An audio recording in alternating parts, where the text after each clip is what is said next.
Bonjour pour cette nouvelle étude biblique. Bonjour en ce mardi, que vous puissiez être dans la paix. C'est tout le bonheur que je peux vous souhaiter à chacun d'entre vous. En tout cas, nous sommes ensemble pour une demi-heure et nous allons continuer avec l'épître aux Corinthiens. Nous sommes au chapitre 6, premier épître aux Corinthiens, chapitre 6. Merci pour votre fidélité, merci pour vos remarques, pour chacune de nos études. Nous souhaitons en tout cas vous encourager, mardi après mardi, semaine après semaine, pas seulement pour vous nourrir vous, mais pour que vous puissiez plus en église et en famille, vis-à-vis de vous, entre vous et Dieu, que vous puissiez avoir vraiment un progrès dans votre connaissance de Dieu, que vous puissiez vraiment être dans cette croissance que l'Écriture nous donne, non pas pour nous-mêmes, mais surtout pour pouvoir rayonner de la personne de Dieu. Prions. Seigneur, merci pour ces instants que nous allons passer ensemble. Merci pour cette chance de pouvoir avoir la liberté d'ouvrir ta parole. Seigneur, parle à nos cœurs.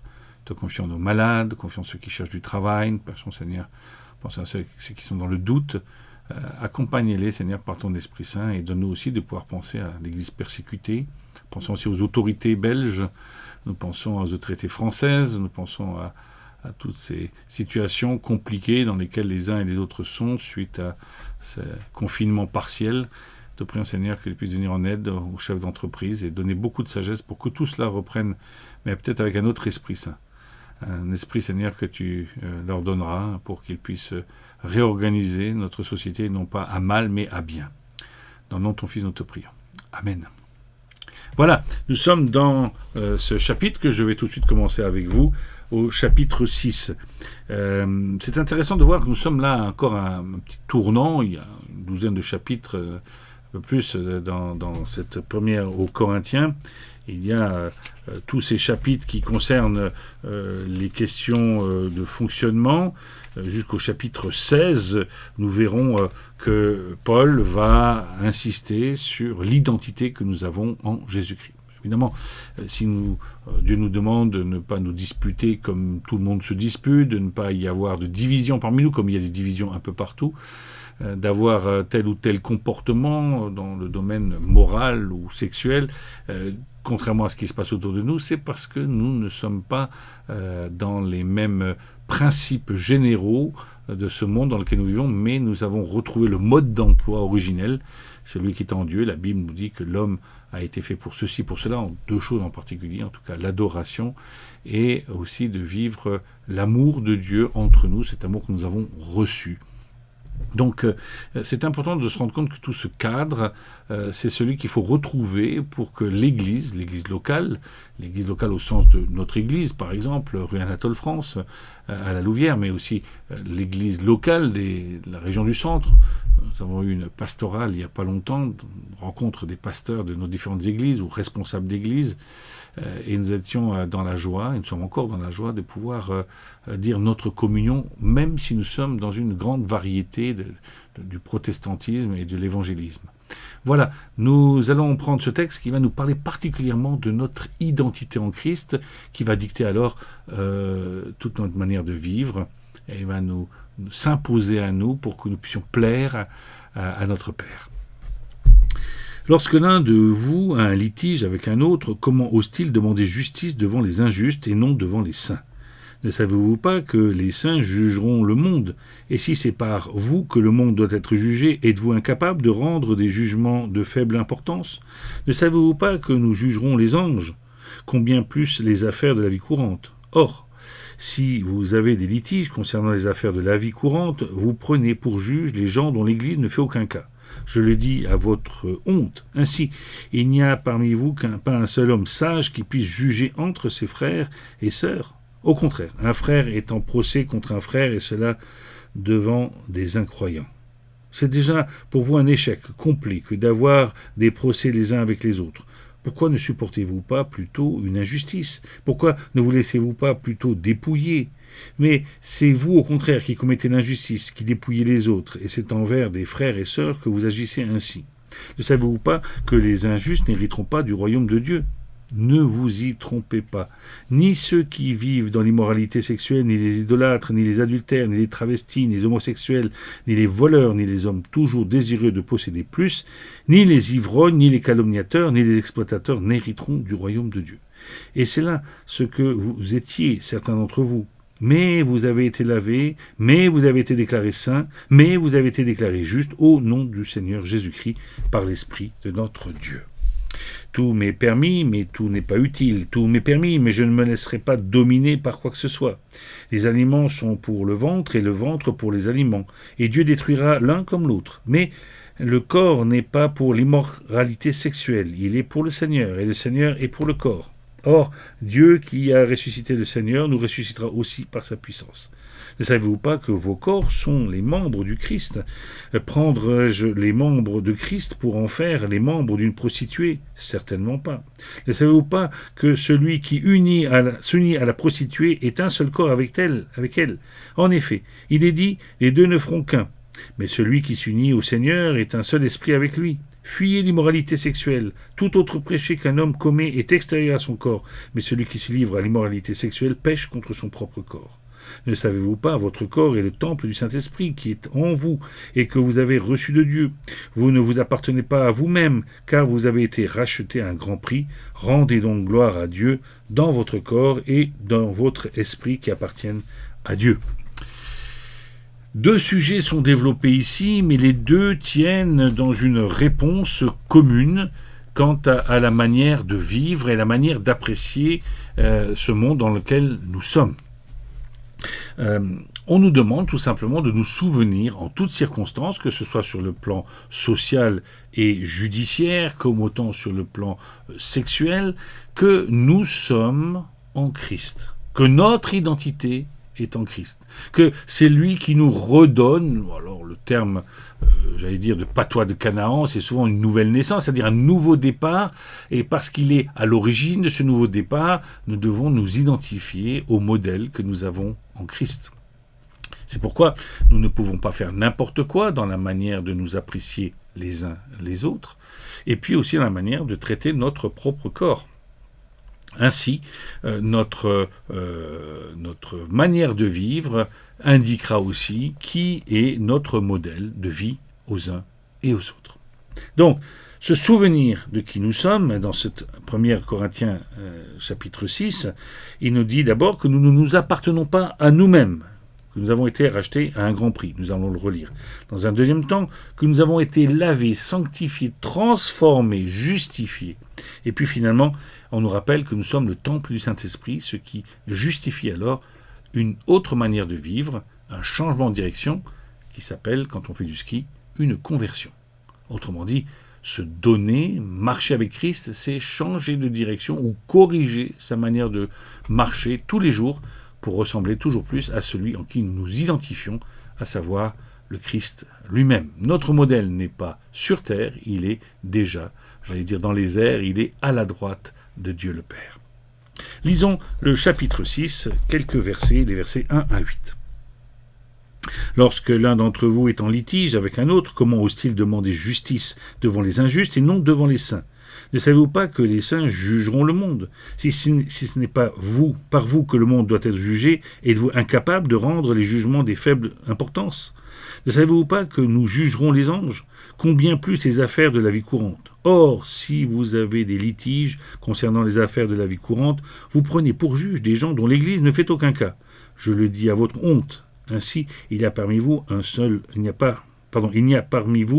pas un seul homme sage qui puisse juger entre ses frères et sœurs. Au contraire, un frère est en procès avec un frère, et cela devant les incroyants. C'est pour vous un échec complet que d'avoir des procès les uns avec les autres. Pourquoi ne supportez-vous pas plutôt une injustice? Pourquoi ne vous laissez-vous pas plutôt dépouiller? Mais c'est vous, au contraire, qui commettez l'injustice et qui dépouillez les autres, et c'est envers des frères et sœurs que vous agissez ainsi. Ne savez-vous pas que les injustes n'hériteront pas du royaume de Dieu? Cette première partie interpelle les Corinthiens parce qu'ils se prennent à partie les uns les autres en prenant des juges de l'époque pour réclamer leurs droits, alors qu'entre eux, ils auraient pu régler ces situations-là, en tout cas la première partie de ce qu'ils pouvaient faire. Alors c'est important parce que en faisant ainsi, ils font comme tous les gens dans le monde dans lequel nous sommes, on se parle par procès interposé. Il n'y a plus cette communication directe avec la clé que nous donne l'Écriture, celle de la réparation et du pardon, ou plutôt d'abord du pardon et de la réparation. Se prendre un petit peu, prendre la justice à témoin sans passer par d'abord un essai de discussion et de règlement à l'intérieur de l'Église, c'est juste prendre le monde dans lequel nous sommes comme ayant une justice supérieure à celle que nous pourrions exercer dans la grâce et dans l'esprit que Dieu a donné à tous les croyants. C'est pour ça que finalement, s'il y a autant de disputes, autant de procès les uns avec les autres dans l'Église, il n'y a pas de différence entre l'Église et le reste du monde dans lequel nous sommes. On nous rappelle dans le texte qu'il faut qu'on se rappelle à quel prix nous avons été rachetés, à quel prix nous avons été pardonnés. Donc cette justice de Dieu, nous devrions déjà l'exercer entre nous, dans l'Église et entre les chrétiens. Nous ne nous appartenons plus à nous-mêmes, puisque nous avons été rachetés à un grand prix. C'est bien là le texte de chapitre 6, versets 1 à 8. Nous avons été rachetés. Donc consultons au moins notre propriétaire, si vous me permettez, commun. Que nous puissions prendre à témoin Dieu. Cela permettra aussi alors que la justice qui en ressortira soit plus juste. Notre identité alors n'est pas celle d'être d'un côté chrétien le dimanche matin ou à certains moments pour les choses spirituelles, et de l'autre côté, nous serions humains en ce qui concerne les choses de ce monde.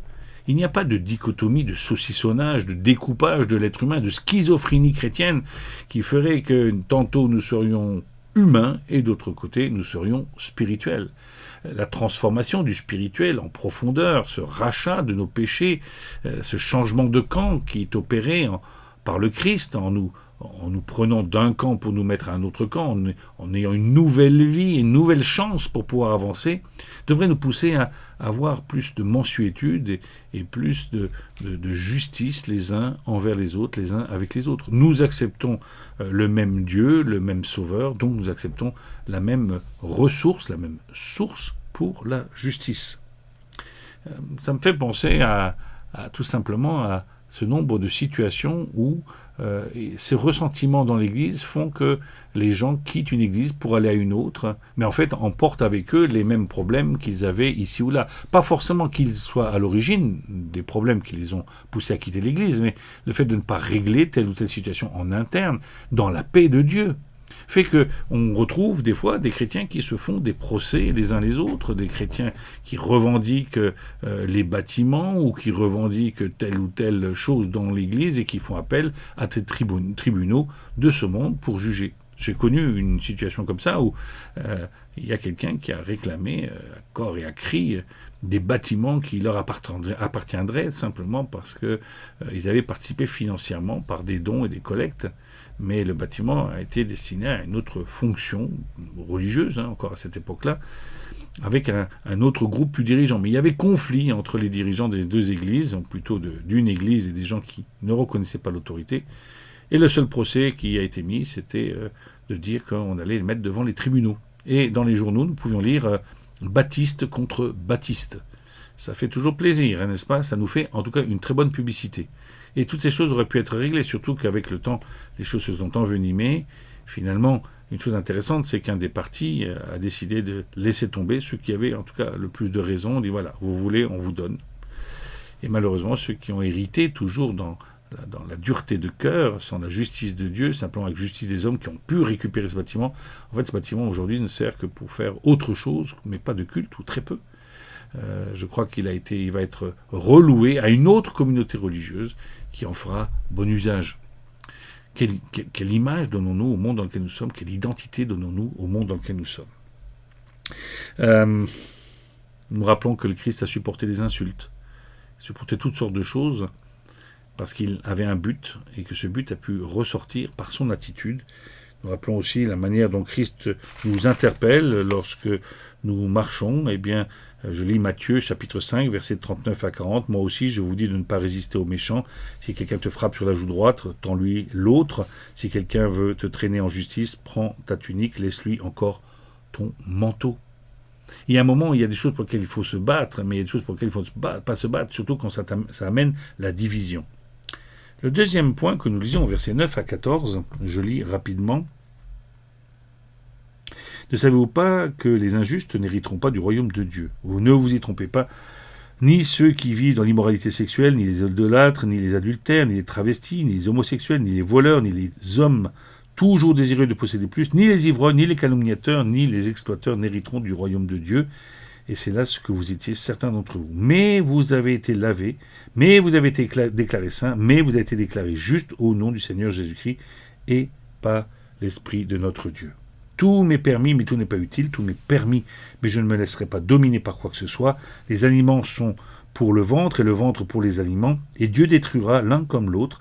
Mais le corps n'est pas pour l'immoralité sexuelle, il est pour le Seigneur et le Seigneur est pour le corps. Or, Dieu qui a ressuscité le Seigneur nous ressuscitera aussi par sa puissance.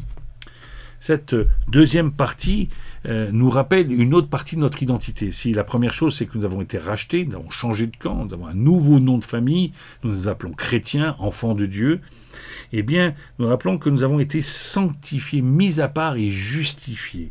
J'aime bien toute cette série qui dit « mais ceci, mais cela, mais vous avez été lavés, mais vous avez été déclarés saints, mais vous avez été déclarés justes au nom du Seigneur Jésus par l'Esprit de notre Dieu ». Nous n'avons pas à obéir aux mêmes instincts de ce monde. Autrefois, nous étions, nous dit Éphésiens chapitre 2, nous étions de ce monde avec ses valeurs. Aujourd'hui, nous voulons changer de valeur. Nous ne sommes pas selon l'esprit de ce monde, qu'on identifie aussi à l'esprit du diable, qui est plutôt un esprit de concurrence, de division. Ainsi, on nous fait toute une liste de ceux qui n'hériteront pas du royaume de Dieu, et souvent les gens restent arrêtés sur l'immoralité sexuelle, les idolâtres ou bien les homosexuels, mais il y a aussi les adultères, il y a les travestis, il y a les voleurs, il y a les gens qui veulent posséder plus. En fait, on nous met dans cette catégorie-là tous ceux qui n'ont pas besoin de Dieu, qui mettent leurs propres règles pour eux-mêmes. À partir du moment où nous mettons les règles pour nous-mêmes et que nous disons que nous sommes nos propres juges pour ce qui se passe autour de nous, nous oublions que Dieu est notre propre juge aussi sur nos propres vies. C'est pour ça que nous avons eu besoin de l'action, de la croix, de la mort du Christ et de sa résurrection pour recevoir une nouvelle vie, pour avoir un nouveau départ. Ainsi, c'est pas moi qui me suis lavé de mes péchés, ce n'est pas moi qui me suis justifié, c'est Dieu qui l'a fait. Et c'est à ce titre-là que je peux être héritier dans mon identité de l'état dans lequel je suis, c'est-à-dire une personne nouvelle qui désire vivre le mieux possible avec des valeurs nouvelles qui viennent de Dieu. Ah oui, juger, c'est tellement facile, pour réclamer son dû, c'est tellement facile, c'est l'esprit de ce monde, tu as droit, mais mes devoirs, ce sont aussi d'être un témoin de Christ, de la manière dont il a vécu pour pouvoir nous pousser les autres aussi à plus de sainteté, à plus de justesse, à plus de justice, à plus de droiture, à plus de vérité. Ces exemples, nous les avons dans le Christ. Et pour pouvoir éviter de juger et de porter nous-mêmes un jugement sur les uns les autres, ou nous mettre à part dans notre propre incrédulité ou dans notre propre péché, celui qui dit, je vois toujours, celui qui veut toujours posséder plus, les ivrognes, les calomniateurs, ceux qui disent du mal des autres, les exploiteurs n'hériteront pas du royaume de Dieu, toutes ces personnes-là qui peuvent des fois se dire chrétiennes, les personnes qui se disent chrétiennes, eh bien, échappent à ce texte que nous pouvons lire dans Romains, chapitre 10, versets 9 à 10. Si tu confesses de ta bouche le Seigneur Jésus, si tu crois dans ton cœur que Dieu l'a ressuscité des morts, tu seras sauvé, car c'est en croyant du cœur qu'on parvient à la justice, et c'est en confessant de sa bouche qu'on parvient au salut. Passer son temps à d'autres valeurs que celles qui sont en Christ nous permettent avec l'oisiveté de nous occuper de nous-mêmes et de nos propres plaisirs en les déclarant justes et en nous mettant dans une situation plutôt scabreuse vis-à-vis de Dieu. Dans Luc, au chapitre 19, on nous rappelle que le pécheur reconnaît qu'il a désespérément besoin de son sauveur. Dans Actes, au chapitre 20, verset 21, on nous rappelle qu'il faut nous repentir pour nous placer devant le Seigneur. Et finalement, en Jean chapitre 1, on nous rappelle que nous recevons Jésus-Christ comme Seigneur et comme Sauveur. Cette manière de vivre nous rappelle que la recherche de la justice fait de nous non pas des gens injustes, mais des gens, j'allais dire, sincères par l'Esprit de Dieu qui est en nous et qui nous permet de changer, de modifier, de mettre notre vie dans une nouvelle perspective qui montrera au monde dans lequel nous sommes que nous avons d'autres valeurs et que ce n'est pas ces valeurs de ce monde que nous défendons, mais bien celles qui sont en Christ.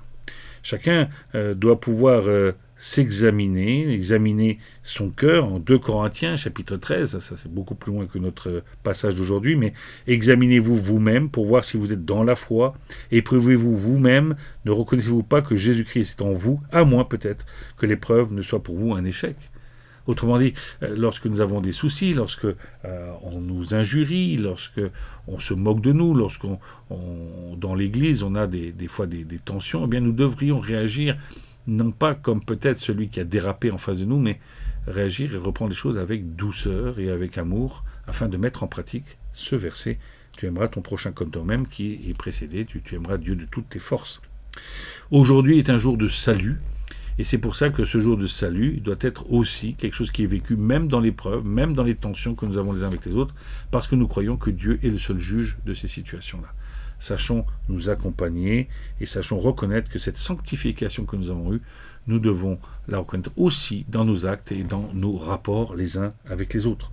Finalement, le texte nous dit la chose suivante, après, nous sommes le temple du Saint-Esprit. Et il dit ceci juste après avoir souligné que tout est permis, mais que tout n'édifie pas. Effectivement, lorsque nous sommes un temple, nous avons une construction, le temple, le Saint-Esprit est à l'intérieur, mais nous avons à faire attention à ce corps que Dieu nous a donné, et nous devons construire. Tout est permis, mais tout n'édifie pas. Je suis dans une recherche continuelle, dans mon rapport aux autres, dans mon rapport à moi-même, de voir comment ma personne peut plus se former, plus devenir mature devant Dieu, et d'être ainsi un modèle pour que d'autres puissent venir à Christ, et moi avoir toujours en perspective le modèle de Jésus-Christ. Oui, nous sommes unis à lui en particulier, à Jésus-Christ, par l'Esprit de Dieu qu'il a mis en chacun d'entre nous. Le Saint-Esprit qui habite en nous fait de nous des pierres vivantes, c'est-à-dire les pierres d'un édifice aussi qui est l'Église. Si je dois me construire moi-même devant Dieu, si je dois construire ma vie et la mettre en conformité, l'Église aussi doit se mettre en conformité. Donc nos rapports les uns avec les autres, les rapports par rapport à l'immoralité, que ce soit sexuelle ou autre, et les rapports à la justice, doivent être quelque chose de très très clair pour que Dieu puisse être honoré dans l'Église. Finalement, que pouvons-nous dire de ce texte ? Eh bien, simplement que notre vie doit honorer et glorifier celui qui a fait tout un travail pour nous donner une nouvelle identité. Le chrétien doit respecter le mode d'emploi qui est dans la Bible pour pouvoir ressembler toujours plus à Jésus-Christ.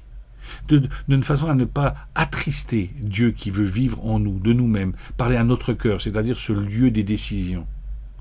Prenons le temps de nous placer devant Dieu pour nous demander qui sommes-nous, pour alors être conformes à ce que Dieu a fait de nous, et pas à être comme cette humanité dans laquelle nous sommes qui désire tirer chacun à soi un petit peu la couverture, et en fait chacun pour soi et Dieu pour tous, comme le dit l'adage de ce monde. Non, nous avons au contraire l'idée que d'abord Dieu est notre commun, et puis à cause de cela, notre vie d'église, notre vie personnelle, notre vie familiale, notre vie au travail va être affectée par cela dans un bon sens de transformation.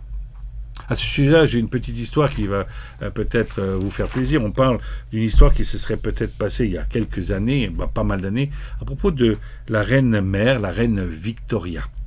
Cette jeune reine, elle était encore enfant, et ses parents, qui sont même donc rois, n'ont pas voulu communiquer avec elle le fait qu'elle soit appelée à régner un jour.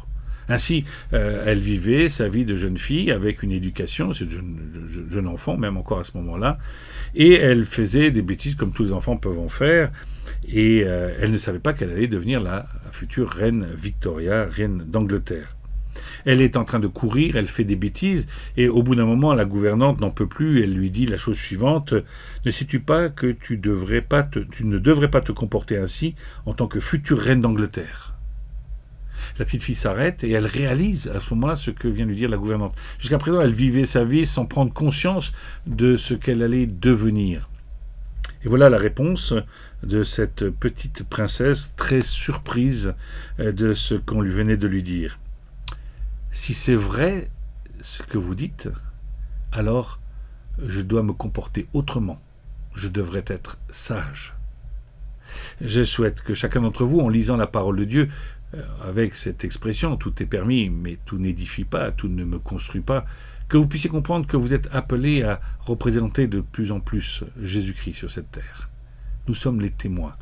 Acte 1, nous serons les témoins ici, un peu partout sur cette terre. Alors, puisque nous sommes appelés par Christ, lui qui nous a lavés, transformés à cette tâche-là, que notre comportement soit conforme, et en particulier entre nous. Je vais prier. Seigneur, merci pour ta présence en chacun d'entre nous, aide-nous à nous laisser transformer par toi et surtout à ne pas laisser revenir une vieille nature qui serait celle de penser à moi avant des autres. Seigneur, toi tu as pensé à nous avant toi et tu es allé mourir sur la croix. Alors Seigneur, tu ne nous demandes pas de mourir sur la croix, mais tu nous demandes de penser aux autres et de savoir servir plutôt que d'être servi. Que cela puisse être une réalité aussi dans l'Église. Au nom de Jésus-Christ. Amen. À la semaine prochaine.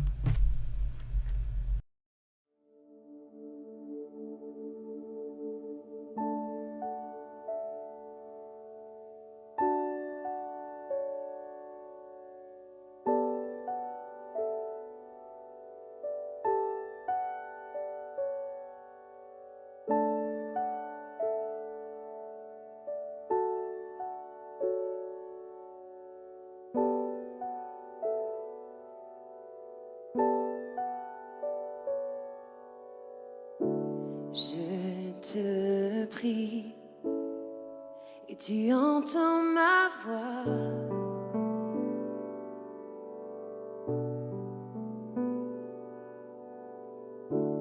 À l'abri dans le creux de tes bras. J'ai besoin que tu traces un nouveau chemin. J'ai tant besoin que tu sois mon puissant soutien. Tu es ma source, tu es mon bien.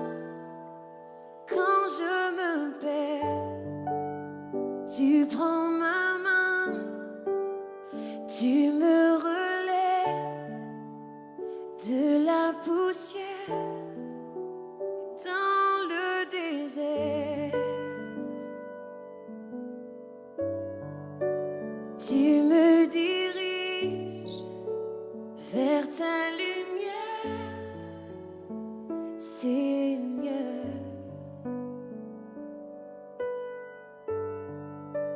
Tu es mon Père, et tu restes Dieu dans mon désert.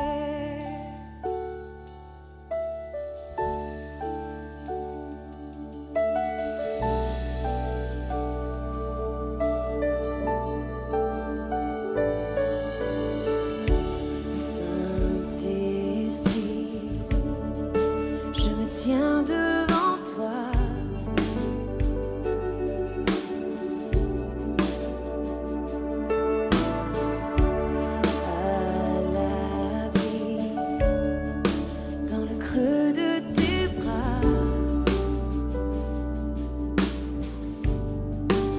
J'ai besoin de ton feu qui me purifie. Tant besoin de ta vie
ton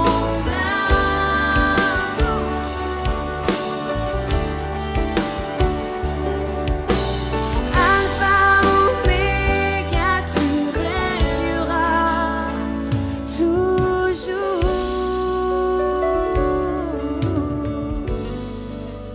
Tu es ma source, tu es mon bien. Quand je me perds, oui, tu prends ma main et tu me relèves de la poussière et dans le désert. Tu me diriges vers ta lumière, Seigneur.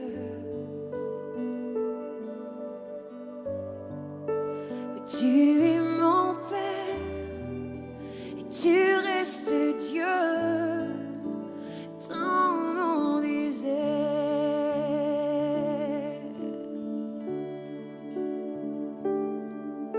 Et rien ne me séparera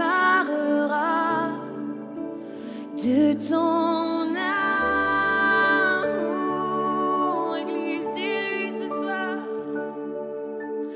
Alpha, Oméga, tu régneras toujours. C'est magnifique, élève ta voix et chante. Rien ne me séparera de ton